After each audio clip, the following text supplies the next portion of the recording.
Poundland, one of the UK's most popular stores, with a full year revenue of £4.5 billion a year.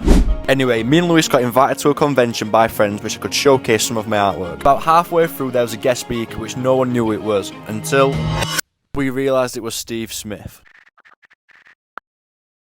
Steve Smith, founder of Poundland. Stephen Smith, founder of Poundland. You founded Poundland? Yes. When we sold Poundland completely, we sold for about 72, 74 million. I was honoured to be able to listen to Steve in person and see what he had to say about the growth of Poundland. He pulled out lots and lots of different drawings and paintings of when he first started, and I really wanted to get a close-up, so I waited until after he'd finished and I went to meet the man himself. I also forgot to mention I've got a very special guest who's worked alongside the Sidemen, Mr Beast, etc, so you won't want to miss that. So this is the first scribble of Poundland. This is the first ever thing we did. So this was the idea. We did lots of different names to sell things like Pound Time, Pound this, but the name we liked best was Poundland, and this is the first ever scribble of Poundland. And this was done in Mallorca. I came back to the UK in 1990, April 1990, with some of my hand, and this gave me the inspiration to start the Poundland stores in the UK. And then, that's incredible. And then here, what I've got here is my friend used to do artwork at school. Say, what's the Poundland going to look like? So my friend charged me £20 to do this, and we sat having a few beers, and this is what he came up to show landlords what a Poundland was going to look like. How many years old is this then, do you reckon? This is 1990. This was about the end of October 1990. Wow. This is the first brochure we did, first shop that opened in Burton-on-Trent on December the 13th, 1990. And this shop had 648 different products on the opening day, and he took over £13,000. Wow.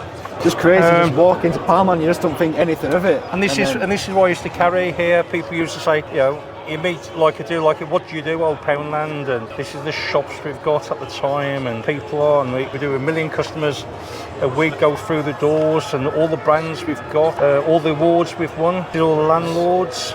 And then the dream, if I just shut this and open up, the dream was to turn over £1 billion. Speechless, I don't even know what to say. It's absolutely crazy. And this is the badge that we give all the staff. This is when we did our first £100 million turnover. Wow.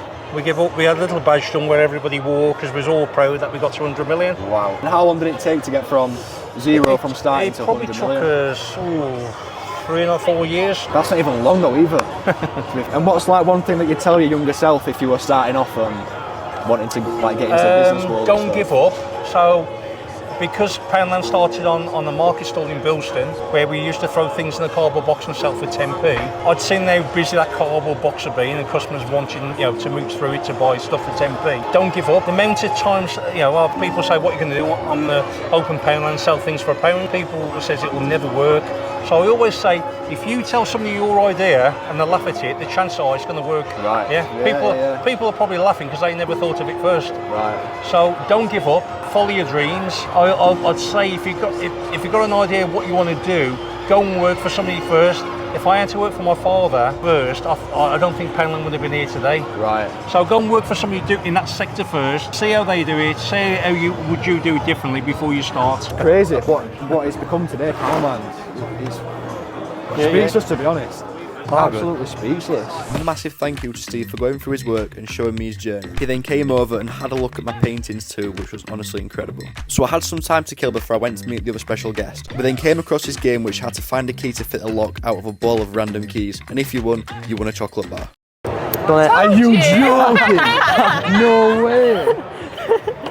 Never. 16 seconds as well. Just editing this, I still can't believe that he actually managed this in 16 seconds. That is nuts. Anyway, it was now time to meet the special guest. Paul Welch, a content creator who's learning to be a wealth expert and has dabbled with the likes of Mr Beast, the Sidemen and much more.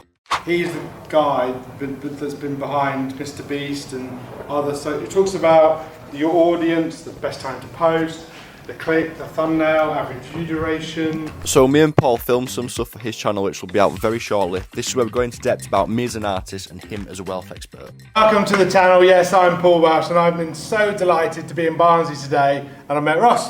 Good morning. Well, no, good afternoon. After filming, I said to Lewis it'd be quite nice to ask Paul the same question I asked Stephen earlier. So we've just finished up filming with Paul. The interview will be out soon, I believe. Yeah, hopefully in the next few weeks, depending on schedules. Yeah. I want to ask Paul the same question of what I asked Stephen. I think the one thing I tell my younger self is to always believe, have confidence and believe in yourself, because we all have amazing skills and you've just got to follow your heart 150%. That's the key thing, belief. Kind of links to the last question. Yeah. What's one piece of advice that you give to people coming up in the world of business? Never give up. Never, ever, ever give up. And sometimes in your journey, like I've experienced in my own life, failure is not to be ashamed of. It's kind of like valuable learning, but to always, always never give up. Always find a solution. Sleep on things. When things are not going well, don't make rash decisions. Go home, sleep on it, and then wake up next day and say, right, what's the right thing to do? And follow your gut feeling about stuff. Because inside, you kind of know the answer before you start. Follow your gut.